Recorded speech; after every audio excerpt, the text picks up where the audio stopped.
A Deputación de Pontevedra continúa coa súa aposta para fomentar a reciclaxe a través do Plan Revitaliza. Mediante este proxecto, a Administración Provincial entregou xa aos concellos máis de 5.000 composteiros. No día de hoxe foi o Concello de Barro o que recibiu 14 novos recipientes. Hoxe son 14 os que se entregan, entre a mañá e a tarde,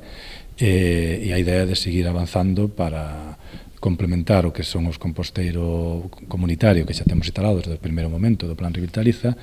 e contando que o noso concello é un concello moi rural, pois o resto serán composteiros individuales. Entón son estes primeiros 14 da Diputación e a idea é seguir avanzando para intentar chegar a maior número de vivendas posibles. Con estes composteiros, o Concello de Barro conta xa con 84. E entón, pois, si cada vez hai máis demanda, máis concienciación, porque eu creo que a xente, a pesar de que aquí no rural moitas veces pois o que facemos é reciclar a materia orgánica de outra maneira, pois cando tes animais ou cando tes outras maneiras ou outras posibilidades de ti ir facendo abono e compost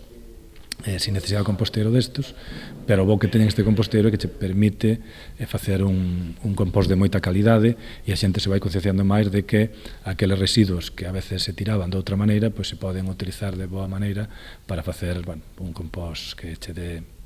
outro tipo de utilidades. Dende a Deputación destacan a importancia deste plan para poder cumplir coa normativa da Unión Europea e que os concellos reciclen o 50% dos residuos. Nese sentido, este ano 2020, vai ser fundamental da consolidación do Plan Revitaliza, vai ser o ano Revitaliza, no que vamos a marcar un antes e un despois, porque vamos a ver como se consolida e como varios dos concellos que están máis avanzados